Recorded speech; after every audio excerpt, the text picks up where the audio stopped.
Lotus Ventures Inc. is a BC-based medical marijuana company poised to launch into the rapidly evolving cannabis sector.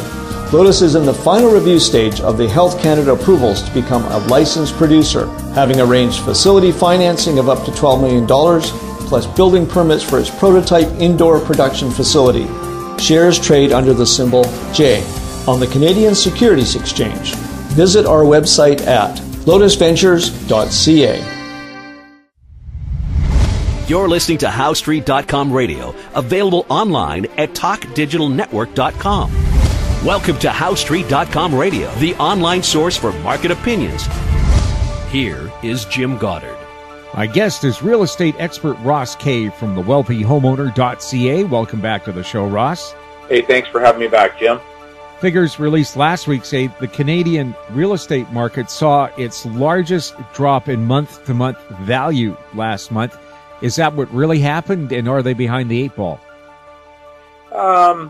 They use what your listeners need to understand is when the Canadian Real Estate Association releases their numbers, they release almost all their numbers are seasonally adjusted, unless they're quoting specifically the actual number. And when they're quoting the actual number for a given month, they will say it's the actual number.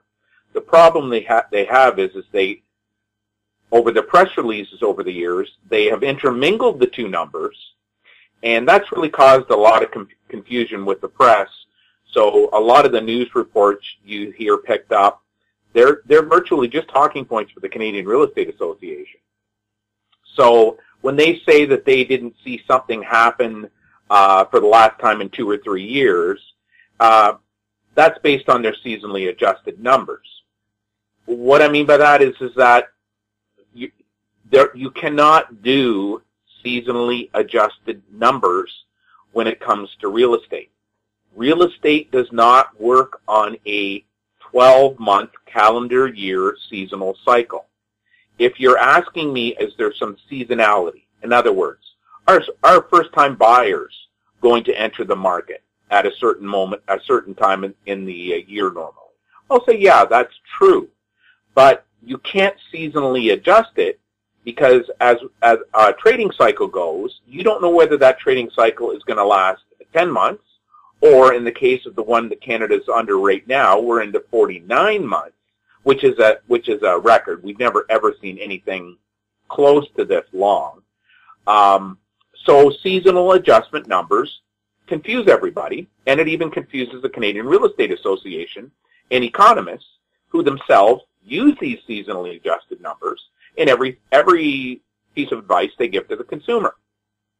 That's why they can't forecast housing, because they don't understand how the trading cycle works, and they don't work how the numbers work. What I'll tell you is this, is that the national numbers for May were higher in this May than they were a month ago. So the Canadian Real Estate Association can tell you whatever they want to tell you. Home buyers who purchased a home in the month of May were spending more money than the home buyers who were purchasing a home in the month of April. The Canadian Real Estate Association measures it on what sales took place in a given month or a few days, which does not calculate the sales that took place in that month. So that's another point of confusion.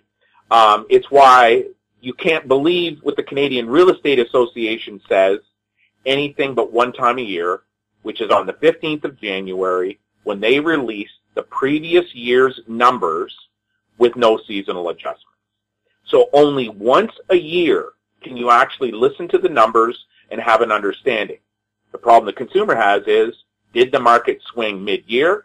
And I'll tell you, every time in the last 40 years, only one year has a market swung on a December, and it's never swung on a January and a December in the same calendar year. So what they released last week is false. Also, does the length of the days in the month, make a difference in the sales figures? No, that's not. That's what. So a couple of years ago, I exposed the Canadian Real Estate Association for not explaining to the public how sales are calculated in a given month. And I had I'm sure that you can Google it in Huffington Post, Ross Kay, Greg Klump. He had a back and forth where he was arguing with me. Of course, I won because Greg Klump, the economist at the Canadian Real Estate Association, doesn't know how real estate numbers work. He's just an economist. He doesn't sell real estate. He doesn't know what the MLS rules and regulations are for reporting sales. He doesn't know that each board has a little bit different reporting standard. He doesn't understand that the reporting standard has changed dozens of times for each different real estate board over the last 40 years. So reporting days are also a confusing number. I'm not going to reveal here on the show how we count sales in a given month, because that's like giving away our IP, or that's like giving away 40 years worth of studying the real estate market to everyone else. There are real estate companies, real estate advertising websites, different platforms all over Canada trying to guess what we're saying. We've actually had people sign up to take memberships in our the wealthy homeowner, pay for the membership, and then fail to complete their own profiles. They did that simply so they could try to access our IP. It doesn't work. We're not going to relate to someone how you should be counting sales and what pattern you need to follow and how all this different 67 real estate boards across Canada do it uniquely, and then when you put all the numbers together, how those numbers then have to be reviewed to be intermingled. All I'll tell you is this, Ed. The Canadian Real Estate Association does not. If you're asking me, Ross, does the number of days, does the fact that a calendar month is not the exact same from the first of the month to the last of the month, the Monday to Friday or whatever day of the week it begins and ends on is exactly the same? You're right. And unless you know how to do that, you cannot release real estate data. You will never be able to time the market. You will never know what's going on. You will be like the Canadian Real Estate Association, who any of your listeners can go to their website or go to the old press releases, download all of their forecasts, and you'll find the Canadian Real Estate Association is never right. Every quarter, they have to adjust. The next quarter, they got to adjust again. They're never right. It's because they don't understand all these items. We'll have more with Ross Kay right after the break. I'm Douglas Mason, President and CEO of Rainy Mountain Royalty Corp., RMO on the TSX Venture Exchange. Rainy Mountain's Brunswick property is located in the Rideout Shear Zone in Ontario. With grab samples running as high as 32 grams per ton gold, a drill program will commence this spring to test the numerous targets located by recent groundwork. For more information, visit our website, rmroyalty.com. Avon Resources Limited is a gold exploration company with significant projects in British Columbia, Saskatchewan, and the Yukon. Trading on the TSX Venture Exchange, symbol ABN, and the pink symbol ABN-AF. Surrounded by world-class gold deposits and mines, Avon's 23,000 hectares Forest Kerr Gold Project is located in the heart of the Golden Triangle in northwestern BC. For more information, visit us at avonresources.com. Welcome back. We're chatting with Ross Kay. Ross, White Rock, BC, brown water. What should White Rock homeowners know about water quality and a home's value? You are in big trouble in White Rock. And I know that everybody is trying to pretend that it's going to be okay. I know the municipal government is trying to, let's use quotes here, water down the discussion. But I'll explain it to you this way. If you're a young couple looking to buy a house, your first house, and you go to look at a property, one of the common things young first-time buyers like to do, because their parents told them to do it, is to flush toilets and to turn on the taps to check out the water pressure. Now, it's kind of funny. After you sell a few thousand houses, you know that that's kind of funny. But it is also one of those things that, I mean, I've watched people do it for over 30 years. It's just what they do. What people need to understand is, if you turn the tap on, and if the water is even slightly discolored, you have a major problem convincing that home buyer whether or that they should buy that house. Me personally, I wouldn't try to convince them. But normally real estate agents then try to convince them, don't worry about it. Imagine you buy your new first house, you're a first-time buyer, you have your first child. You come home from the hospital, the dad takes the baby, and the dad's going to give the baby a wash while mom's in there recuperating. Dad's in there turns the water on, gets the baby, comes back, looks in the tub, and it's brown. Do you really think that a new parent is going to put their child in brown water? Of course not. You have a child. They ask for a glass of water. You turn the tap on. It's brown. Do you really think someone is going to buy a house that has brown water? Of course not. What you have in White Rock is incompetency of an extreme amount by the real estate salespeople selling houses in White Rock. This incompetency has allowed the municipality to get away with what they're doing. They should be immediately trying to make some agreement to hook up with Metro Vancouver. Because you cannot purchase a home that has brown water and think that it's going to be a good investment. I've heard that there's new condominiums being built in White Rock. I think there's 5, 6, 7 buildings that they're talking about going pre-construction now. What people don't understand in those complexes is there are clauses included in the pre-sale contract that allows the builder to alter the price paid, even after you sign the agreement, if certain conditions happen where the property structurally needs to be changed or something has to be added because of bylaw zoning changes. There is not a high-rise, brand-new construction condo that will be inhabited by brand-new buyers that has brown water. This issue with brown water in White Rock needs to be dealt with immediately.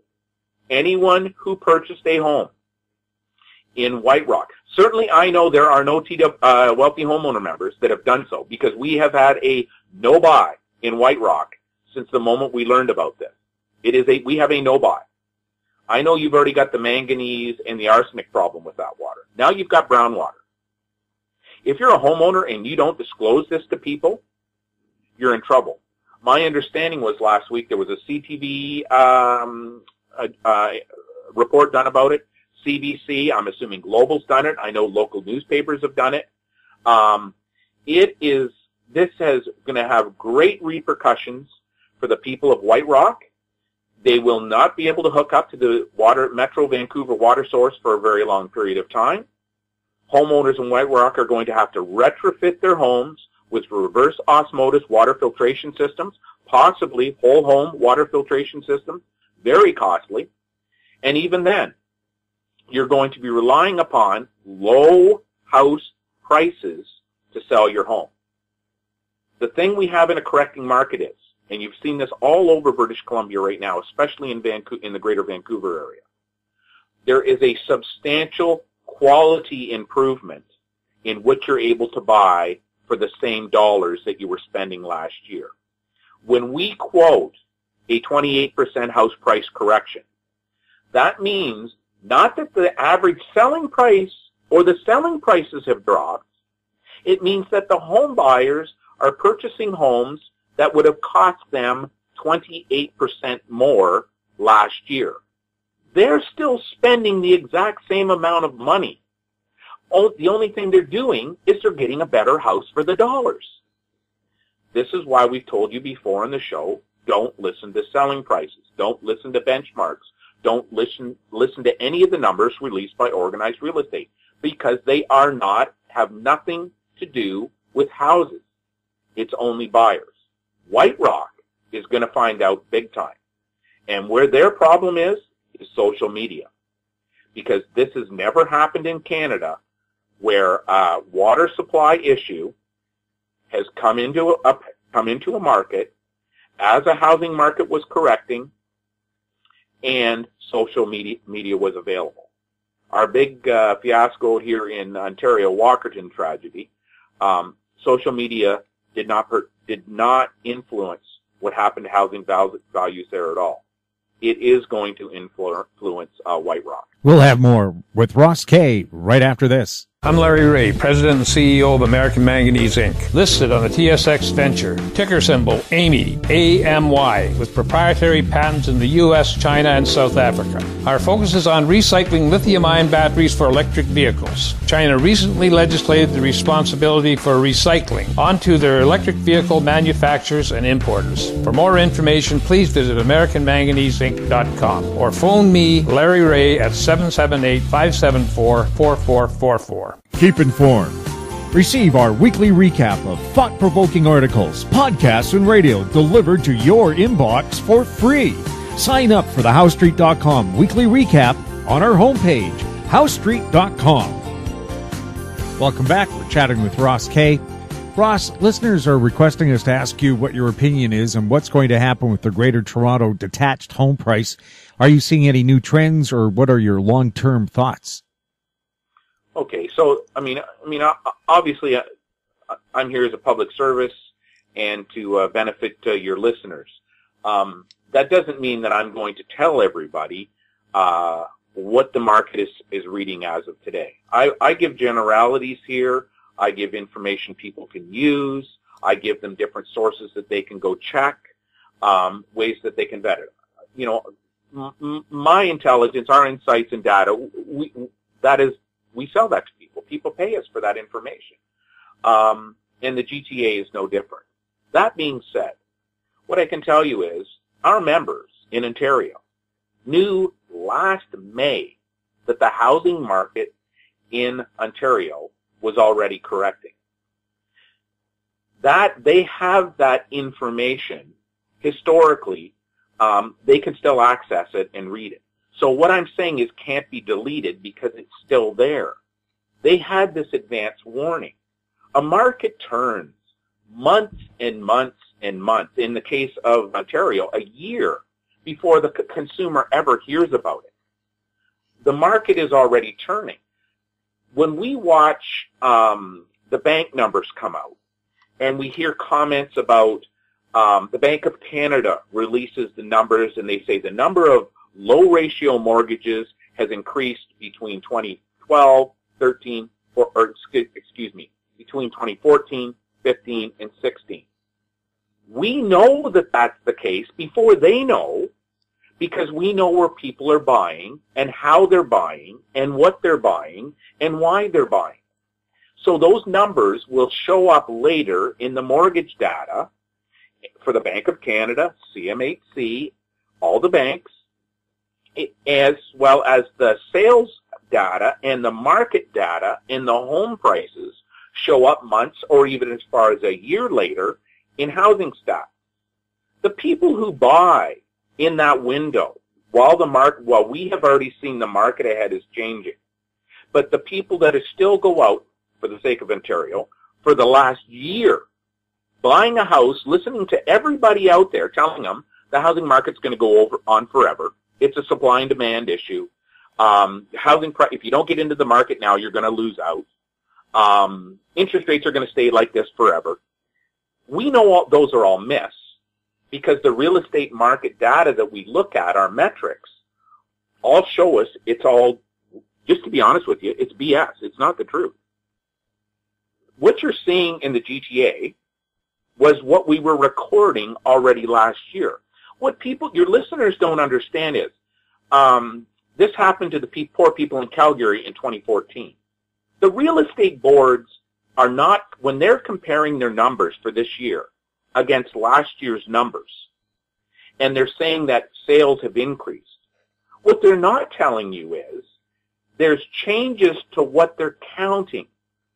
The biggest change that happened, which the poor people in Calgary were hit with, and now the GTA people are now being hit with, in Quebec, they were hit with it a few years ago, is the fact that for sale by owners started to be counted with the standard real estate sales numbers, and they became reported through the real estate boards.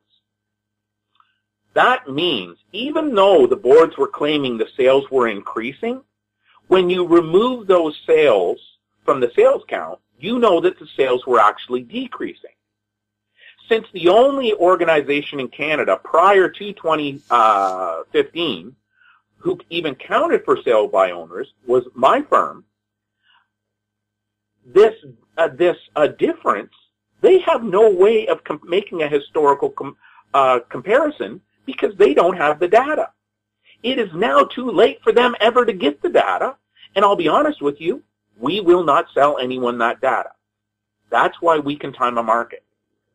So this change that they're seeing in the GTA, it actually happened last year. They just didn't hear about it because the real estate boards were counting what is called a mere posting in a higher percentage of their sales counts, which camouflaged the market already being in correction. The correction is so extreme in May that all of a sudden there was negative year-over-year sales reported, even including all of those new for sale by owners that they're counting this year. So when we're talking about housing prices, I can promise you folks, there is no young first-time buyer purchasing a $700,000 house in the GTA. It does not happen. There may be an outlier somewhere where they got an inheritance or something, but all of these myths that you've been told about $150,000, $200,000 gifts to kids so they can go buy a $600,000, $700,000 or $1 million first-time purchase is not true. The reason it's not true is it's impossible. What you have in the GTA is the property ladder has got extra steps in it now that it didn't used to have. When you put more steps in a property ladder, your average selling price increases. The real estate boards, the banks, the lenders, everybody uses that as a measure to lend money. That's what happened in the GTA. It has got nothing to do with houses really being what they're selling for. It's got to do with how a housing bubble forms and eventually pops.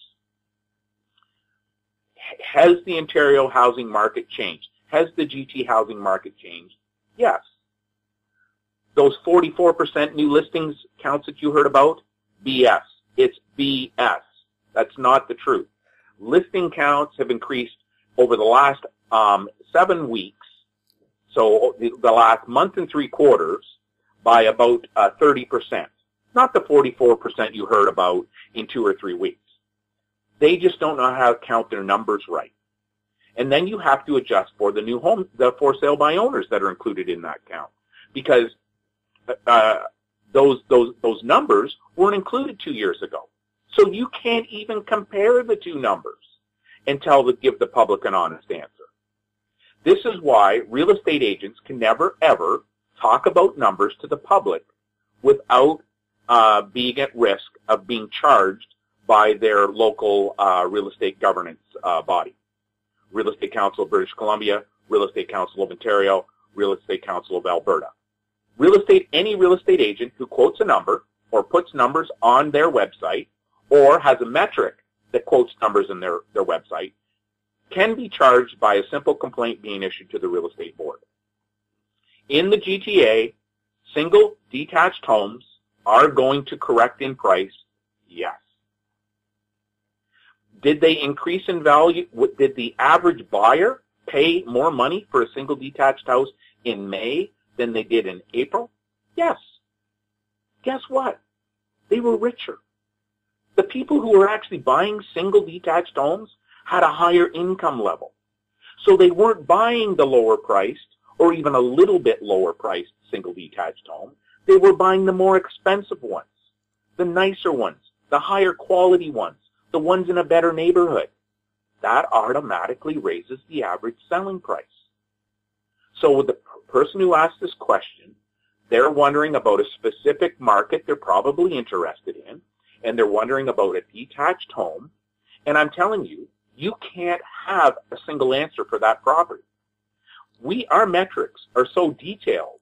It goes right down to the age, the type of property you're looking at, where it's located, the condition of the property, the condition of the local market, the condition of the regional market, the condition of the provincial market, on top of the mortgage financing environment that is functioning at a given moment in time. All of those components come into whether or not we know a house is going to go up or down in value. We only have to wait for the market to show what our data is already showing us. So that's a simple answer, well, maybe a long answer to a seemingly simple question. Last week we heard Terranet National Bank was dropping their 6-city index, which you've consistently discredited right here on our show. A viewer commented on a tweet you released last week citing a $75,000 drop in Canadian average selling price posted on the Globe and Mail's website. What are your thoughts on that tweet? Well, I'm the guy who issued the tweet, and I will tell you I have the screen capture to prove what I'm saying is true. All of last month, and the month before that, and the month before that, the Globe and Mail has published on their website the average Canadian price. They used the Terranet National Bank Index. It was $597,000. Now, this is not like a Korea number that goes up and down every month. The number from the Terranite trends up or it trends down because of the way that it's calculated. So it doesn't go up and down. It went from that $597,000 to $522,000. It dropped $75,000. It's actually $74,826, I think. That's what the exact number is. I have screen captures for that. What your viewers need to understand is if they go to the Globe and Mail website and they try to find that right now, they can't find it because the Globe and Mail was smart enough to use web HTML or Flash, which is not something that you can pull up in a cache of those old web pages. And because of the way those web pages are designed, when you pull up a web page from a story from 2 months ago or 3 months ago or a year ago, the average selling price of a house that you see listed is actually this May's, and it says it right on it that it's this May. So there's no way, unless you screen captured back then, there's really no way for you to go back and check, even with traditional methodologies to go back and check website pages. We did actual screen captures. My question is, that $75,000 drop posted by the Globe and Mail happened two ways. One, the Globe and Mail for the last year has lied to the Canadian public about what the average value they're saying a Canadian home is worth. And as of April, they were saying it was worth $75,000 more than what they say it is now worth in May. So either the Globe lied or worse. Terranet National Bank dropped their 6-city composite index. What your listeners don't know is from June of 2005 until May of 2017, the Canadian average selling price increased 110.8%. So all of the homes selling across Canada, all the different markets, all the different impacts, recessions, oil collapse, the Great Recession, interest rates rising and falling, all of those impacts ended at 110.8% increase in the average selling price in Canada. The Terranet National Bank 6-city composite, the index which they have killed, over that exact same period of time, for those 6 cities only, increased 110.9%. Any of your listeners can go to the Terranet National Bank House Price Index website right now, and they will see the composite 11, which counts the 11 most populated cities, I believe, in Canada, are counted on that index. It's only 11 cities, all urban, all major cities. We're not talking about PEI. We're not talking about out in the boonies in Vancouver. We're not talking about Kelowna. We're not talking about Saskatoon. We're not talking about Windsor in Burlington, or Windsor in Ontario, or anywhere across the province. We're just talking about those 11 cities. Their average selling price during the exact same period of time, over 12 years, has increased 110.9%. The Bank of Canada and the OSFI, Office of the Superintendent of Financial Institutions, which oversees the banks, has told the banks, don't use the Terranet National Bank HPI to update your loan to values. I've said this in your show before. They've ignored them. Every single bank still uses them. Now we got a problem, because the Globe and Mail's website shows a drop of $75,000. But at the same time, the percentage increase, has gone up to 110.9%. 0.1% over 12 years different versus the entire average selling price in Canada. There is something has gone on somewhere, and where my fear is that Terranet National Bank has gone back and rebased their index without telling anybody. Because either that's happened or the Globe and Mail has committed a fraud for the last few months by having a phony average selling price.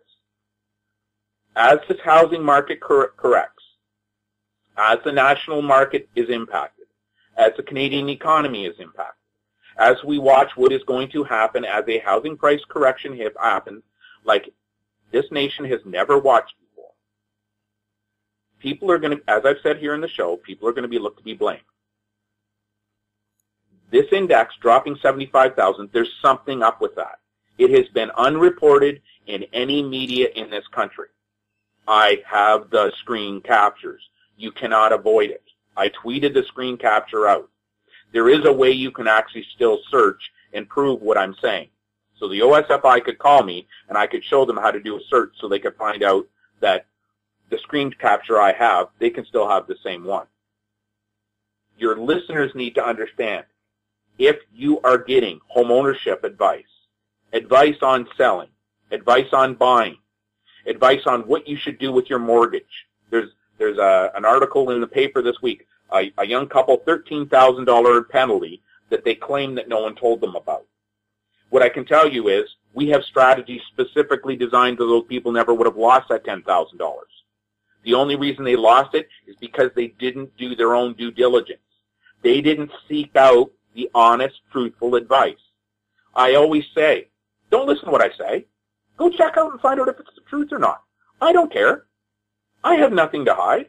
I can back up every single piece of data or statement that I say here on this show. That goes back to the Terranet National Bank. I have the screen captures. It's dropped $75,000. How come no one's come clean about it? Something is drastically wrong.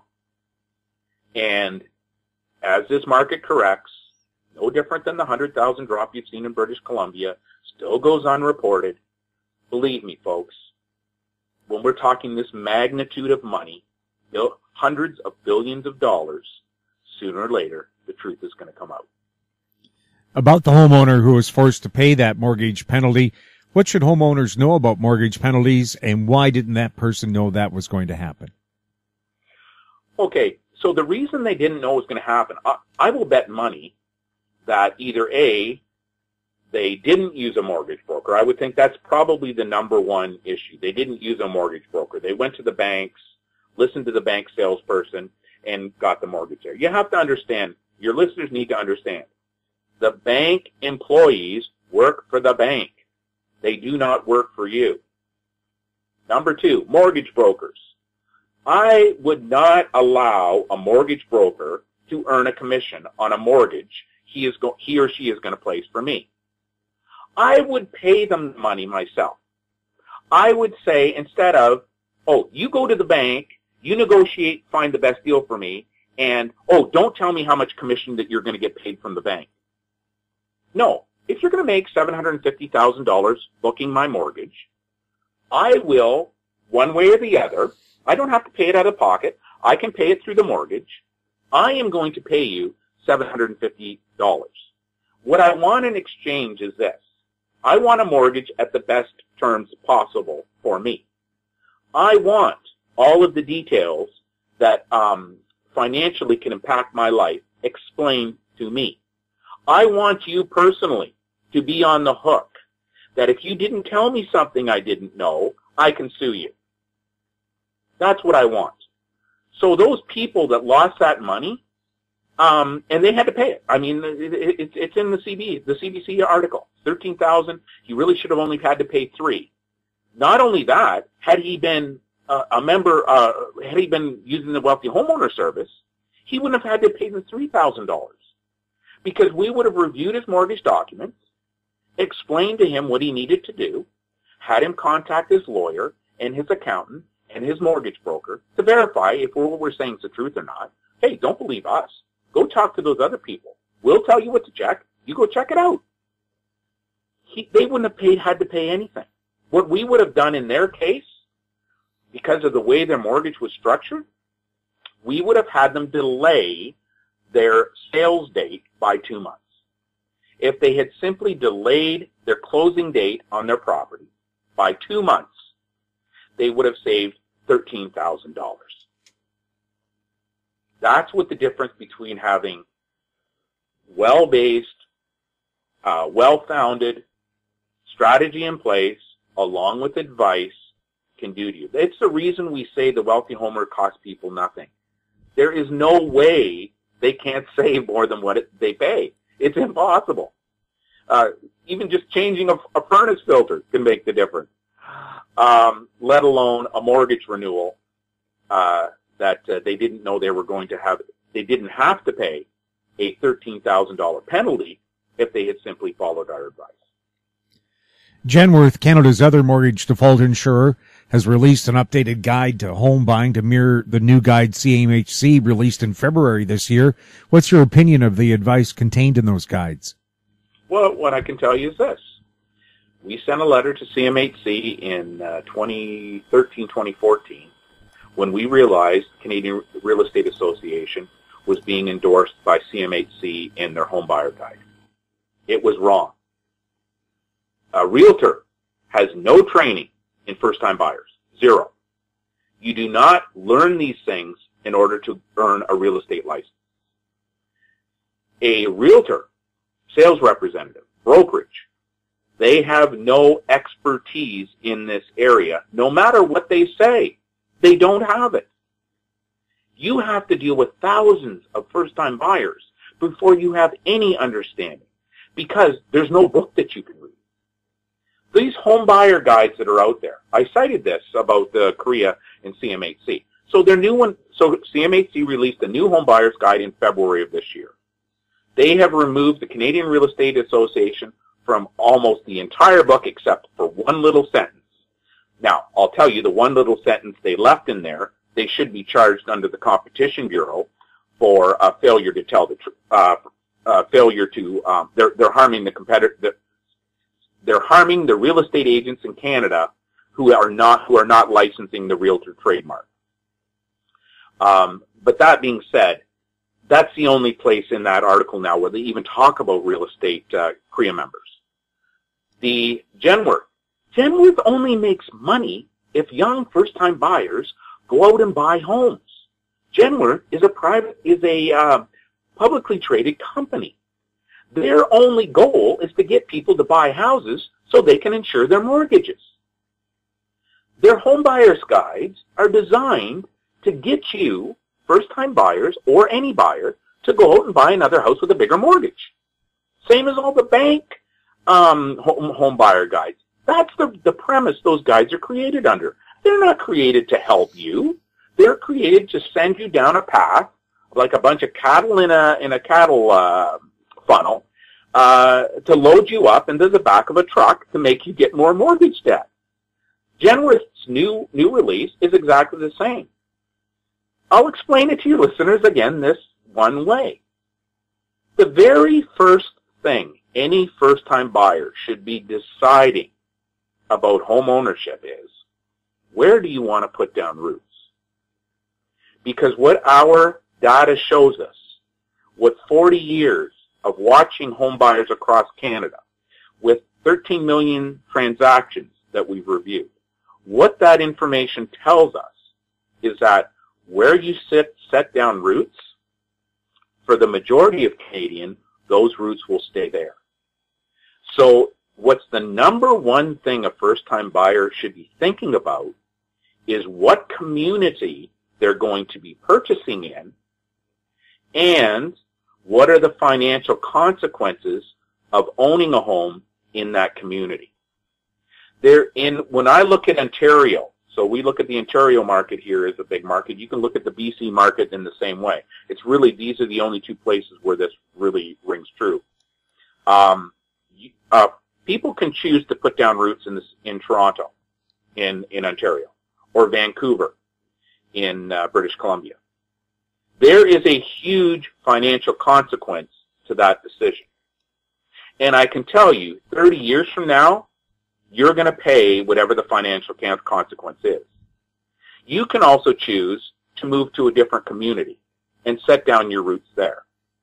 Yes, you may have a totally different job.